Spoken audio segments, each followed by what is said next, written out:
We're still waiting for a couple of people because, of course, this morning the MTA decided to have a nervous breakdown, and but we're not going to let it mar our 2018 World Monuments Watch announcement. Everybody for coming. Sites on the 2018 World Monuments Watch. Thank you, Lisa, and thank you all for coming today and for struggling with whatever forms of transportation you had to struggle with to get here. Thank you for joining us this morning for the announcement of the 2018 World Monuments Watch. I'm Joshua David, President and CEO of World Monuments Fund. World Monuments Fund was established in 1965 to protect and conserve treasured sites around the globe. We've worked in over 120 countries, partnering with local stakeholders to implement advocacy, documentation, training, and conservation field projects. Since 1996, the World Monuments Watch has been our signature advocacy program, a call to action for cultural sites under threat and treasured places of extraordinary opportunity. Every 2 years, citizens, activists, and experts nominate the places they passionately want to protect and conserve for elevation to the global stage. This year, the 2018 World Monuments Watch includes 25 sites where grassroots advocacy and conservation initiatives can preserve memory, strengthen social bonds, and ensure the future of our built heritage. We are excited to share them with you this morning. Now, I am pleased to introduce Richard Brown, Vice President of Philanthropy at American Express, founding partner of the World Monuments Watch.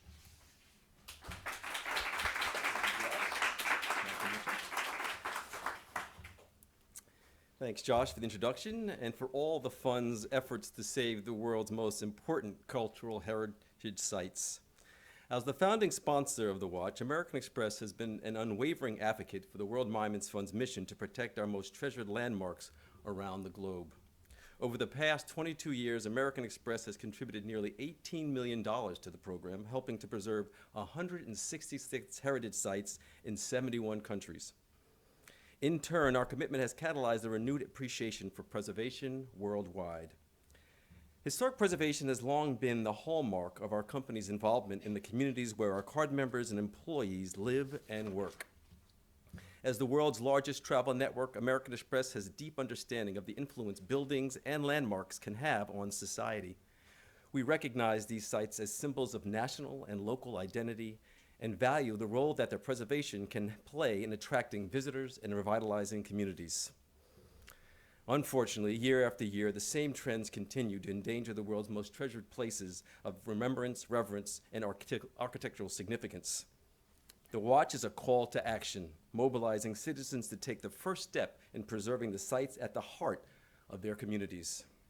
Being named to the Watch is a glimmer of hope that all of these places will survive for future generations. But I'd like to focus on what can be for these sites by providing a few updates on projects we sponsored for the 2016 Watch. Like the sites you will learn about today, the sites I'm about to discuss were also impacted by environmental disasters, human conflict, and neglect.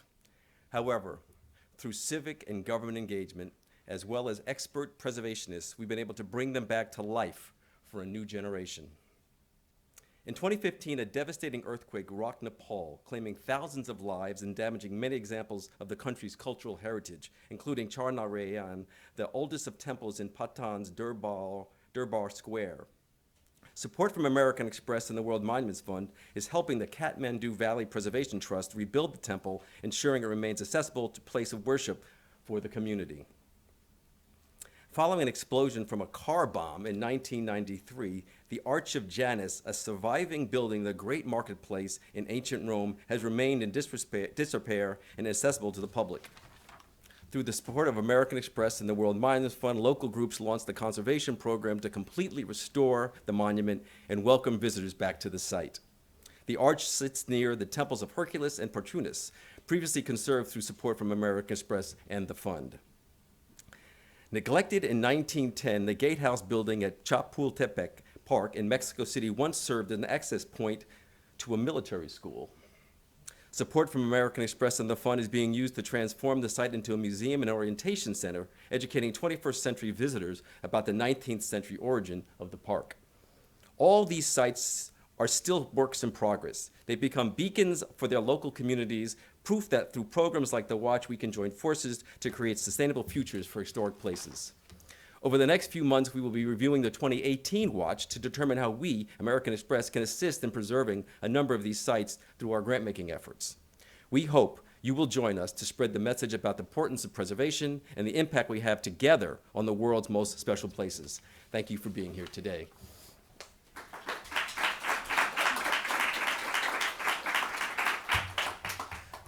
Thank you, Richard. Now, the announcement. Every 2 years, World Monuments Fund and an international panel of heritage experts in the fields of archaeology, architecture, art history, and preservation reviews site nominations from around the globe. After detailed discussion and deliberation, panelists identified the most threatened sites and the most compelling conservation opportunities, all nominated by local stakeholders who are passionately working to save the places they love. Each of the 2018 Watch sites has deeply significant human meaning. They are places where we live, work, create, play, and worship. They tell stories about the people who built them originally and the people who inhabit them now. This year, several key themes emerged during the selection process. We will present 4 of these themes this morning. The first, places threatened, damaged, or destroyed by human conflict, a theme that defines 4 of the 2018 Watch sites.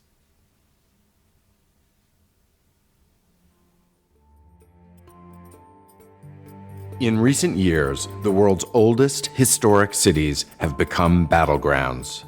The 2018 Watch includes the Souk in Aleppo, a community hub burned during conflict. The souk is really the beating heart of the old city. My dad and I were able to go into the old city of Aleppo, which he had dedicated about 20 years of his life to preserving it. And it was harrowing and it was shocking. But, we'd be walking through the streets and climbing over rubble and just looking at everything and thinking, okay, this can be rebuilt. And of course, it's very symbolic. You rebuild the souk, you've rebuilt the heart of the old city, of the pride, the history of the people. This is part of our identity as people from Aleppo. The Al-Hadba Minaret in Mosul, an iconic landmark destroyed by ISIS. Growing in Baghdad, I've traveled a lot to the north, to Mosul. In each and every trip, you would see Al-Hadba.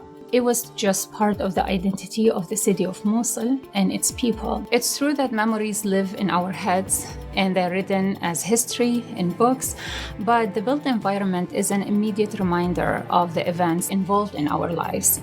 So the destruction of a building or a community or even a neighborhood, it does result in forgetting. Eventually people will forget and the city will change face.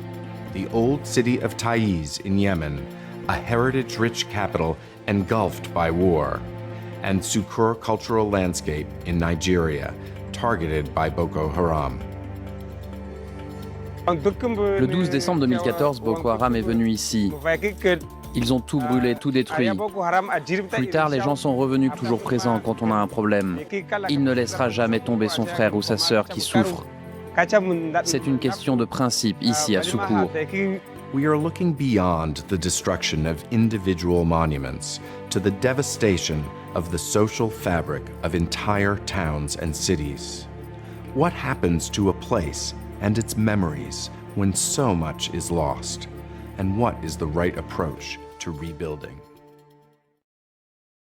Conflict destroys much more than buildings. It also brings mass displacement that divides individuals and communities from their places of meaning and memory. When destruction is so widespread, complex questions arise about how to rebuild. Our goal at World Monuments Fund is to empower local stakeholders to define their community's conservation goals and to help them achieve them. Next, we explore a group of buildings that tells the story of our national struggle for social justice, the Alabama Civil Rights Sites.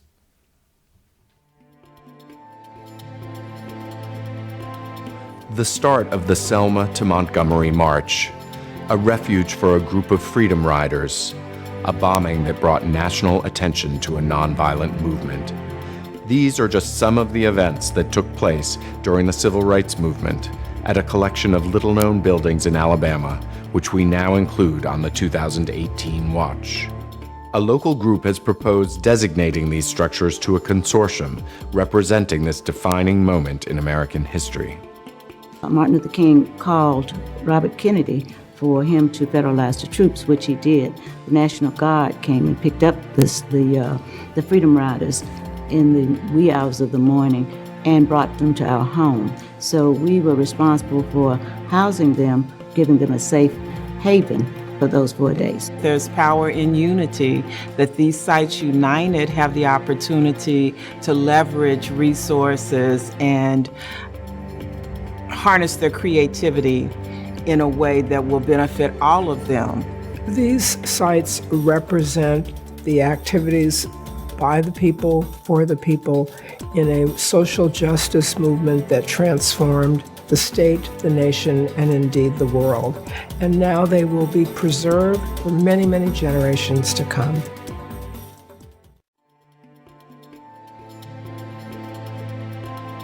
The start are the pivotal events that took place within their walls and the social movement they represent. In these homes where people still live, and in these churches where people still worship, history unfolded, a living history, vitally relevant today. We are pleased to be joined this morning by Priscilla Cooper, Project Director of the Alabama Civil Rights Sites, a project of the Birmingham Civil Rights Institute. Priscilla will tell us about the challenges and opportunities presented by these important places.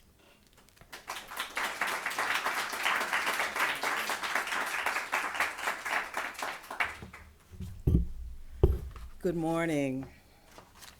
It is indeed an honor for me to represent the Birmingham Civil Rights Institute, our president and CEO, Andrea Taylor, and the Alabama African American Civil Rights Heritage Sites Consortium, long name, rich, rich, rich history.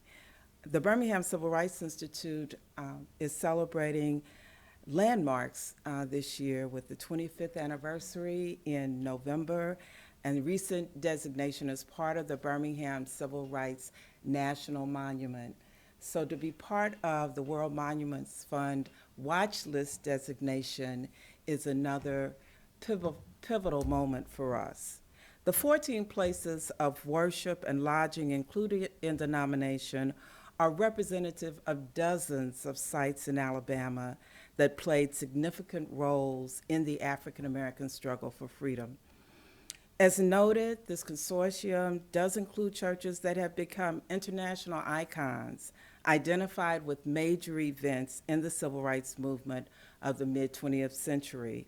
You've seen images of Dexter Avenue King Memorial Baptist Church, which is noted for its role in the Montgomery bus boycott of 1955.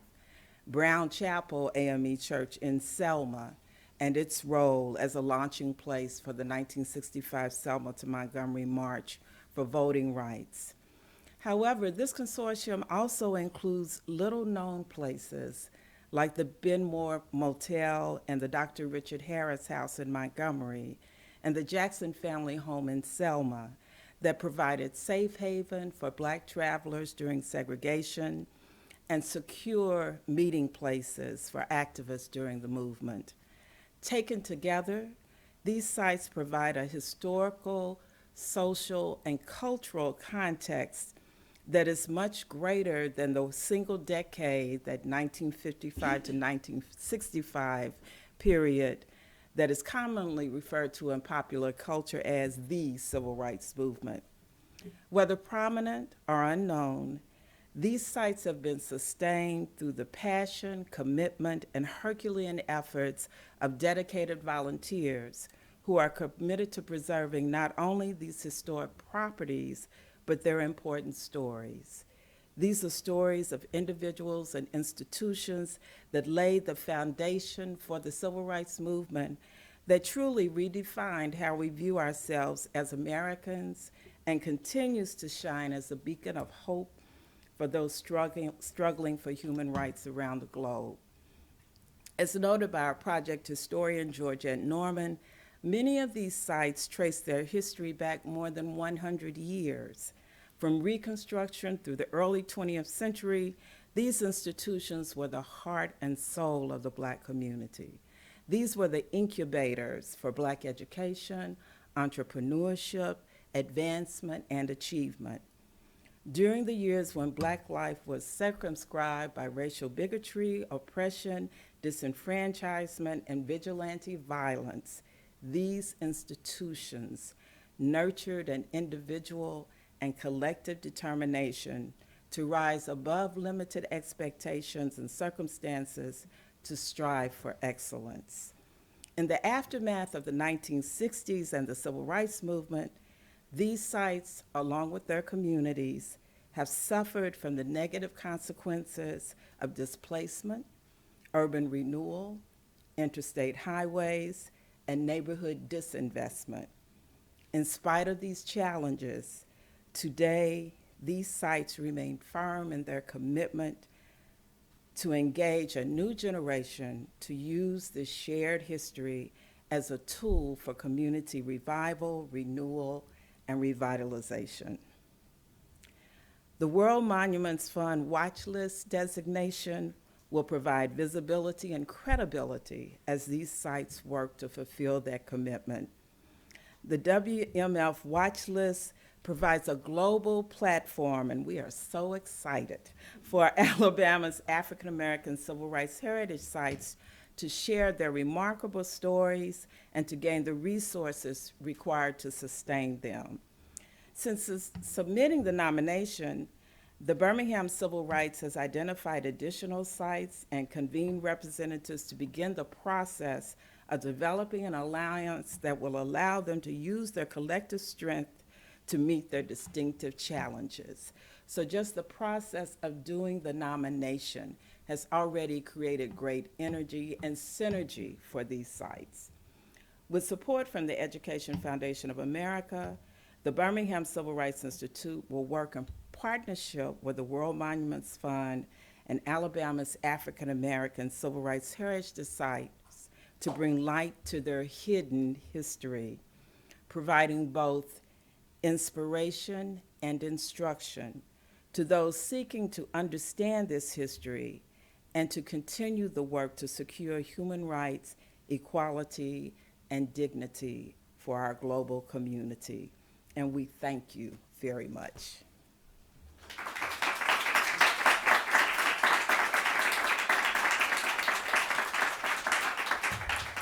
Thank you, Priscilla. Helping communities rebuild following natural disaster has been at the core of our work going back to the 1966 floods in Venice. This theme could not be more timely or urgent. Just as we were concluding our review process, Hurricanes Harvey and Irma and the earthquakes in Mexico hit one after another. In response, we call attention to the conservation needs of disaster sites of the Caribbean, the Gulf, and Mexico by including them on the 2018 watch. In addition, we include the town of Amatrice in Italy, much of which was reduced to rubble in the earthquake of 2016.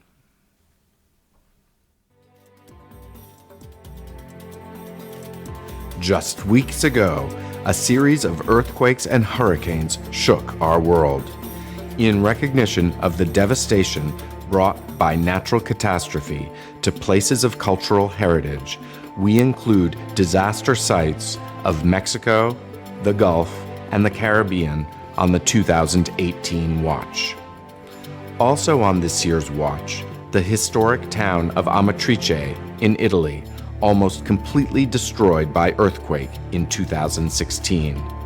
Today, the city remains uninhabited and inaccessible. As in the past, from the floods of Venice in 1966 to to the 2015 earthquake in Nepal, disaster response has been central to our work. We will continue to strengthen community resilience and put disaster-struck sites on the road to recovery. Following a natural disaster, our first priority must always be the safety and well-being of people who need food, water, power, and shelter. But another layer of loss comes with the annihilation of treasured sites. They are the heart and soul of any community. Following a disaster, World Monuments Fund helps devastated community restore the buildings and places that define their values and identity. We're pleased to be building a partnership with Mexico through Consul General Diego Gomez Pickering to assess damage to cultural heritage sites in Mexico and determine where, working together, we can help. Consul General Gomez Pickering joins us this morning.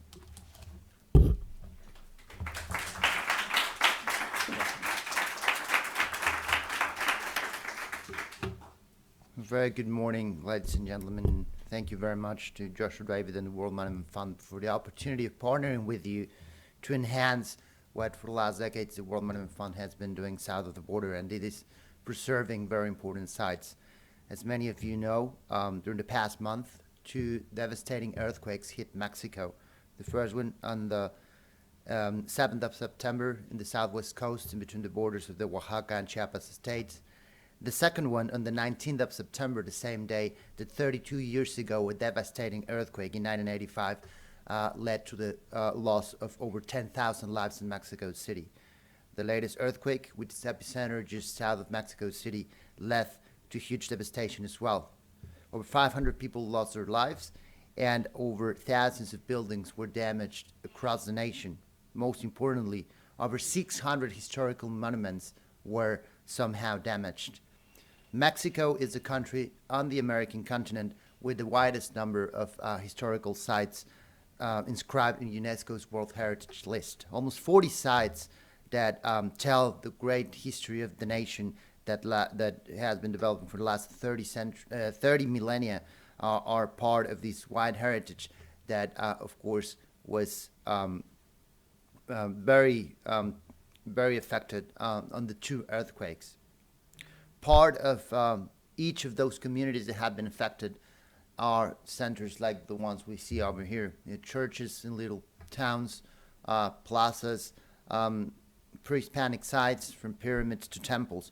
These are very important sites for each of those communities. Many families I've talked to directly are more concerned about the rebuilding of these places because of what they mean to their communities and their families and their little towns and the country itself than by the rebuilding of their houses. So this is medular for them. And for us at Government of Mexico, specifically here at the Consulate General, this wonderful partnership that is being launched and announced today means a lot. It means a lot because it does symbolize the power of culture and the importance of looking back at history, but also the importance of looking into the future by reassessing the relevance of those sites and how those sites really connect the 2 countries, these 2 wonderful countries that are neighbors, the U.S. and Mexico. Amongst the many sites that were damaged during the earthquake and that we're going to be assessing in the next few months are monuments that might have been built in Mexico, but at a certain point symbolize a nation that was not defined by borders, as we might have heard in recent times. Sites that are located across the Texan-Tamaulipan border, or sites that are across the Sonoran and Arizonan border. This talks much more about who we are than anything that we might read in the press. It's this culture and this united heritage that we are more concerned about preserving. The destruction might be irreversible, but we need to hold on to memory and the documents and buildings that make our history. There's much that we can do. We certainly find in the World Monuments Fund a great partner in this. Just a couple of weeks ago here in New York City at the Metropolitan Museum of Art, the Mexican Cultural Institute celebrated its 25th anniversary. And during that anniversary, we raised funds, of course, for those in need south of the border, but also for all these buildings that need some some funds to get on their feet again. One of them specifically was the temple of San Juan Bautista in Cuauchintan in Puebla. This is a site. It's located in the southern state of Puebla, which is bordering Mexico City. And it's a convent that was built in between 1528 and 1554 on top of a site of a pre-Hispanic temple, a Tolteca Chichimeca foundation. Many of these sites that were struck by the earthquake are important because they do not only tell the recent history, but also the old history. Many of these churches, many of these temples, many of these sites of congregation were built upon temples that existed before the arrival of the Europeans, that people for centuries or millennia have been doing pilgrimage to, and that have been concentrating people. So they really accumulate all those 30 millennia of Mexico's history. We, with the World Monument Fund, the World Monument Fund, along with local interlocutors, including American Express, as was mentioned earlier, have been working on some of these sites. The San Juan Bautista, the Cuauchintan church in Puebla is important because it's symbolic. Most of the Mexican community in New York comes from the state of Puebla. Puebla was one of the areas that was most hardly hit by the second earthquake on the 19th of September. The temple that has so wonderfully been restored thanks to the World Monument Fund got again affected after the earthquake. So now some of the funds that were raised during that event with the Mexican Cultural Institute are going to go into the revision of the temple and to assess which other sites across the nation from the Texan-Tamaulipan border down to the Guatemalan and Chiapan border need to be addressed. This is also important because in Puebla is where Mexico was born as a nation. When the Europeans arrived in the early part of the 16th century, that's where they encountered the old civilization that has inhabited this continent before the arrival of many other people from Asia or from across in Europe. It's there that the two cultures met, the old European Christian civilization and the ancient millennia-old pre-Hispanic civilizations from the Maya to the Aztecs. It is in Puebla that the two of them came together and the two of them creating something new, this wonderful mix that we are all part of and that represents that diversity that doesn't know any borders. So we're pleased again with the World Monument Fund. This inclusion as part of the 28 watch list is very important because it will allow us to assess that shared heritage across the border and to build so that heritage is preserved and new generations understand the importance of getting to know different communities and different cultural influences and to build together a better society for the future. So thank you.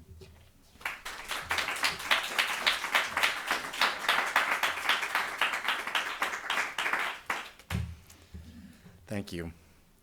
Next, we turn our focus to heritage threatened by the impacts of climate change, represented in the 2018 watch by Blackpool Piers in England. The world is warming. Our seas are rising. The world is warming. Our seas are rising. Storms are intensifying. And as a result, heritage is often in peril. Blackpool Piers in England are included in the 2018 watch to highlight the global threat of climate change to our most cherished historic sites. They are 100-year-old structures which have suffered the battering and beating of the Irish Sea coast. You know, I remember fishing for crabs off the North Pier jetty. The thrill of feeling that I was actually walking over the sea. We used to dance most Wednesday afternoons. This is about understanding what potentially we might do now to future-proof them. It's pointless making a fuss when it's gone. This is the time, now is the time to be making a fuss. So are threats to modern sites, cultural landscapes, and heritage in rapidly growing urban centers. All of these themes are represented in the 2018 World Monuments Watch and which are discussed in the Watch magazine you will receive today. Now, I am pleased to present in brief the remaining sites that complete the 2018 World Monuments Watch. Government House in Antigua and Barbuda. Once restored, The historic structure will serve as a beacon for community and educational activities. Sirius Building in Sydney, Australia. The storied public housing development is for sale and faces the risk of demolition if heritage protection is not granted. Ramal Talca Constitucion in Chile. Strong community attachment surrounds the last rural railway branch in Chile, which was recently damaged by forest fires. Grand Theater of Prince Kung's Mansion in Beijing, China. Within the city's most celebrated princely residence, the theater building is in need of repairs and restoration, drawing on the best local and international expertise. Eliyahu Hanavi Synagogue in Alexandria, Egypt, one of 2 remaining synagogues in a once flourishing Jewish community. Taqiyat al-gulshani in Cairo, Egypt, a Sufi religious foundation currently in a state of abandonment, is in need of a new vision for future use. Potager du Roi in Versailles, France. Stakeholders are poised to reimagine the stewardship of the historic kitchen garden of the Palace of Versailles, a place of instruction and experimentation. Post-independence architecture of Delhi, India. This diverse group of modern sites, built following the country's independence from Britain, deserves greater appreciation and legal protection against demolition. Lifta in Jerusalem, Israel. The ruins of a Palestinian village are threatened by a redevelopment plan that has faced popular opposition. Kagawa Prefectural Gymnasium in Takamatsu, Japan. This modern landmark is now closed to the public as its rehabilitation poses a technical challenge and a new use is sought. Jewish quarter of Essaouira, Morocco. This crumbling district remains a symbol of the pluralism of Moroccan culture. Historic Karachi in Pakistan. The built heritage of Karachi is imperiled by massive population growth, and new solutions will be needed for its protection and revitalization. Cerro de Oro in Peru. A monumental archaeological site seeks sustainable development solutions as it contends with looting and encroachment. Tebeda Leonesa in León, Spain. The rural communities of this area face challenges of preserving the character of their villages in the face of growing tourism and development. Chao Phraya River in Bangkok, Thailand. The proposed construction of an elevated promenade threatens to irreversibly transform the city's historic relation to the Chao Phraya River. Buffalo Central Terminal in New York. Investment in its redevelopment would give new life to an architectural landmark and its surrounding community. And finally, Matobo Hills Cultural Landscape in Zimbabwe, one of the world's great rock art collections, with paintings over 10,000 years old, is threatened by deforestation and the risk of fires. Each of these 25 sites is a unique place of beautiful artistry that carries a distinctive meaning for a community of people.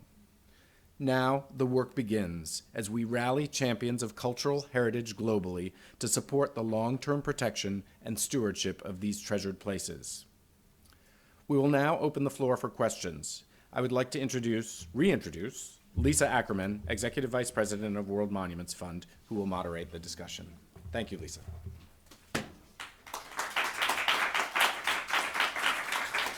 Thank you, Josh. In addition to our audience here, we also have been streaming this on Facebook Live. So one of my colleagues at World Monuments Fund is moderating the questions that may come to us through Facebook, and we're happy to take those questions as well. So I'm happy to open the floor to questions, and in addition to Josh and myself, there are also obviously our guests who spoke this morning and some of my World Monuments Fund colleagues. So we'll deploy the questions to the best person who can answer them. Are there any questions? Wendy? Do you have any sense of trying to balance this out worldwide? In other words, if you've done 3 Italys in a row, you try to look to a different country, or is it just a question of who presents the most compelling Well, I think since we've started the program in 1996, in each cycle we've tried to have a good balance of geography and site type and issues, whether they're threats or opportunities. I think it's never perfect, and we are very dependent on what comes into us. So in this round, we had 170 fully complete nominations from which we selected 25 sites. In years past, there have been different numbers of sites on the watch, and then we always have a very robust group of sites, so there's always nominations that you wish you could put on, but you really can't include everybody. I think if you look across the 800 sites that have been on the watch from 1996 to now, it's reasonably well balanced geographically, but there are always countries that we wish would come forward more significantly with nominations. Anyone else? Yes? What is the process, Lisa? How do you choose? Well, it's actually a year-long process. So we start with a call to nominations, which in this case started in September 2016. We accept nominations through February in this cycle in any case. And during the course of that cycle, we're in a constant dialogue with nominators who ask questions, and we reach out to a network of really about 20,000 people between our networks and affinity groups such as the International Council of Monuments and Sites. And then once the nominations are in, we have a staff review. So both staff here in New York and our non-New York-based staff. We engage the International Council of Monuments and Sites in the review process, which is two-pronged. So every nation that has an ECOMOS chapter can comment on the sites relevant to their nation, as well as the scientific committees. So there's scientific committees that ECOMOS runs on historic towns, pilgrimage routes, archaeology, underwater archaeology, et cetera, modern 20th century buildings. So there's the opportunity both on a governmental nation level as well as a scientific specialized committee. We collect those ECOMOS reviews. Then we have what here on the staff we call Watch Week. We bring all of our staff in from around the world for 1 week in July. And we review all of the nominations and the comments that we've received from outside reviewers. And then the final step is we convene an outside expert panel that really helps finalize the list. And to Wendy Moonan's question about balance, that's where, once again, the panel often asks that question about balance. So no system is ever perfect, but between internal reviewers, expert reviewers, and the panel, we hope that we've had a lot of eyes looking on the full breadth of nominations and pulling together a list that's meaningful. Hillary, other questions from Facebook? I have one Facebook Live question from Nana. The Caribbean is a very large area. What do you envision you can contribute to the reconstruction in such a large swath? That's a great question, and I think one of the answers is one of our external panelists was Alessandra Cummings, who's from Barbados and is part of the Caribbean Museum Network. And she actually wrote to us this morning to say that there's a gathering of the members of the Caribbean Museum Network in Miami later this month. And one of the things we hope will come out of that gathering is a greater sense of exactly what the damage is in the Caribbean, as well as the very small islands that may not get as much attention as some of the larger, better-known islands in the Caribbean. So I think it's a process that is unfolding. We don't know exactly what we'll do because we actually don't know exactly what the damage is right now and what the extent of need will be. But I think through our colleagues and particularly through this gathering in Miami later this month, we hope to have a better answer to that question in the coming weeks. Yes, question in the back? Do you know already how much money the fund has, and how do you decide how to allocate the money from the 25 different? Well, that too is something that is unfolding in the weeks and months to come. It's a 2-year cycle. Historically, we have been able to contribute approximately $105 million to watch sites from 1996 to now. And that has in turn leveraged another $200 million from other organizations, whether it's organizations such as UNESCO or governmental agencies or private philanthropy. So we never know at the beginning of the cycle exactly what we'll do. Clearly, American Express, as founding sponsor, and as Richard noted, they've given $18 million to watch sites in the past. So every cycle we start anew with philanthropic efforts and working with our partners around the globe. So unfortunately, that's a question I can't answer until 2 years from now, but we work every day to try and find the means to help our partners in the field. Yes?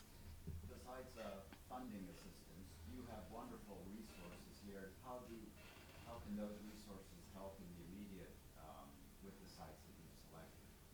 Well, that process is underway now. So with my colleagues here in New York and around the world, we're already in dialogue with a number of the nominators about what the needs are and how we can help. And they run the gamut from sites that need assistance with advocacy campaigns to sites that need assistance with conservation on the ground. Sometimes it's as simple as helping one of our partner institutions convene a workshop or meeting to help address a problem. One past example is there were a number of sites in Mexico on the watch a number of years ago that were struggling with issues of protecting fragile material at archaeological sites. And in that cycle, one of the things we were able to do was convene a meeting in Mexico of major stakeholders on the issue of archaeological covers. And that was one of those things that was so successful, we actually repeated the same workshop in Guatemala. So I think that one of the things we try and do on the staff is find ways that our technical expertise can help sites. There are also examples in the past of, for instance, sites that simply needed better governmental protection. So the Damia Dolman field in Jordan was a site a number of cycles ago that what it needed more than anything else was an official boundary established and to have the site put under the jurisdiction of the Department of Antiquities. So that's one where working with partners, advocating for better protection is not necessarily something that costs a lot of money, but it takes rolling up your sleeves and figuring out who to work with and how to make an effective solution possible. As a follow-up, does that essentially the sites are building a relationship with the World Monument Fund, and it can essentially explore ways of working together. Exactly. Resources. So that is a two-way. We can the sites can approach you, and you can reach out to the sites in terms of ways to help. Exactly, and sometimes it's World Monuments Fund can serve as a matchmaker. Sometimes we know of another organization that could be very, very helpful, whether it's technical expertise or the potential for funding. And so sometimes what we offer is access to a network. So being part of the World Monuments Watch may be direct assistance from us, may just be the power of being noticed on the list, or it may be the opportunity to have introductions. So it's, like all nonprofit organizations, it's a little bit of everything and trying to make it work in the end. I saw another hand on this side. Okay, another question from Facebook. James Bill wants to know more about Buffalo train station and what we hope the outcome will be. Well, that's probably a longer response, but I think the short answer is many of us who live here in New York State have followed the saga of the Buffalo Central Terminal for some time. It's a magnificent station that is no longer serving its traditional purpose.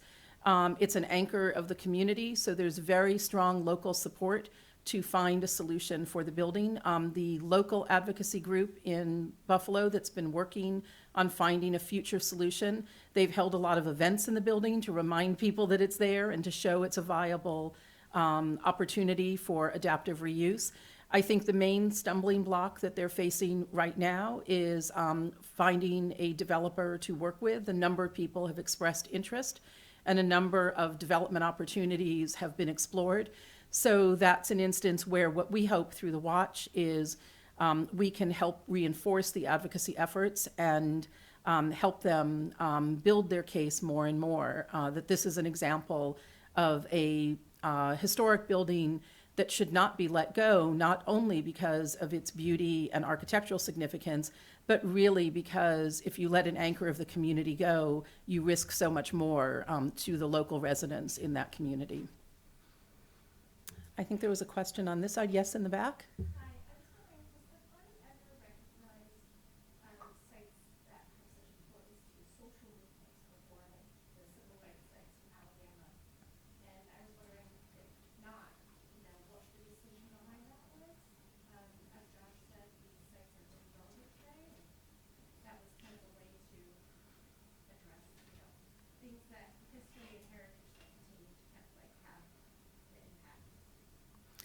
I think I have to ask my colleagues if they can come up with an example. I have a feeling when I say no, we've never done this before, 10 minutes from now, we'll all come up with examples. I think that certainly there are many sites that have been on the watch that are of social significance as well as architectural significance. So for instance, Tomo Port Town, which was on the watch early on, I think 1998 or 2000, is a traditional fishing village in Japan that was threatened with demolition because an arterial road was going to be built. And you would not have called them out for their architectural beauty. It was really the significance of this longstanding community along the water. And eventually, through the watch and advocacy efforts, decision was made to move the road so that the fishing village could survive. So I think that social importance has been embedded in the watch, but I think the Alabama civil rights sites represent the first example of something that really is about a profound social movement. And so I think this is a historic opportunity for us to demonstrate that these sites are as significant as any of the sites that have been on the watch in the past that might have been there more purely for their architectural significance. And I think the decision to do that is really going back to the very first question that was asked. Our decisions are very driven by what comes in any cycle. So the field changes, and as the field evolves, the type of applications that come in for the watch change. So the kinds of nominations we got in 1996 and 1998 and 2000 that were very much about singular buildings, we really don't get that many nominations like that anymore. The field has evolved to look through a slightly different prism. And so that's what makes the field so fantastic, is that it really isn't only about buildings. It's very much about buildings and their connection to the people who surround them. So I think the Alabama Civil Rights sites represent a new opportunity for World Monuments Fund as well, but it also is very reflective of where the field is at the moment. Wendy, I'll get to you next, but there's a question right behind you. With the news that the U.S. is going to be coming out of UNESCO, how might that affect the actions of the fund, if at all? Well, that is a very complex question with a very complex set of answers. I think that the U.S. withdrew from UNESCO in 1984 and returned to UNESCO in 2002. So we have the precedent that life goes on. Governments can make decisions to withdraw from international agreements and international bodies. I think for World Monuments Fund, we're a independent nonprofit agency. I mean, our work will continue on. Obviously, when the government that represents your country withdraws from a body such as UNESCO, there are bound to be difficulties that arise and implications. We might not know what they are today. The U.S. will not actually formally withdraw until December 31st, 2018. So we have some time to understand what the implications may be and what the future holds. World Monuments Fund has observer status at UNESCO, so we will continue to participate as long as we continue to have observer status. And we will continue to collaborate with our colleagues around the world. We've been doing this since 1965, and our commitment remains very, very strong to work on the international platform and be part of the international preservation dialogue. Wendy? How is it that a city in Yemen would apply for help in the middle of a war? Well, the internet and social media and email keeps us all connected, even under the most dire circumstances. In this case, a consultant who has worked for World Monuments Fund in a number of countries around the world is very connected to the university in Taiz. And he, along with other colleagues at the university in Taiz, put forward the nomination. And, their hope more than anything is to develop opportunities for documenting the heritage sites in the city. Taiz is very much cut off from the world right now. The war really is raging right around them in Yemen. And I think for us, it was also a way to remind people that the conflict, regrettably, is not just in Iraq and Syria, but spreading to many other countries, and Yemen has been especially hard hit in recent years. And so I think the person who was most responsible for the nomination was fortunately somebody in our network and had the wherewithal to, go through the process and upload the nomination to our system. So even in the worst of times, the internet keeps working. So, we have the blessing, I think, in today's world that we can stay connected with a lot of people even under adverse circumstances. Any more questions from Facebook, Hillary? Well, unless there are any other questions. Oh, I see one hand in the back.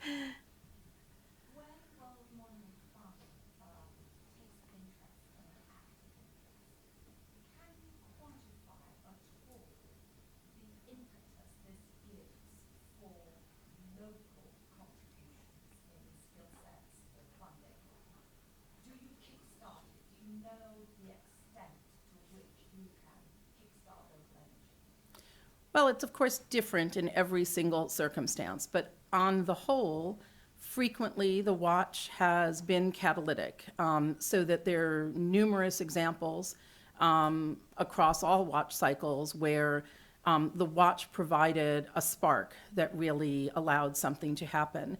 And I think it runs the gamut from financial support to governmental protection. And to give some quick examples, in Marcusani in Peru, a rock art site, when it was on the watch, the threat was the advancing encroachment due to industrial activity and mining. And the goal there really was to get better government protection and a more universally accepted boundary for the site. And so I think the watch there did really kickstart the opportunity in Peru to have that conversation.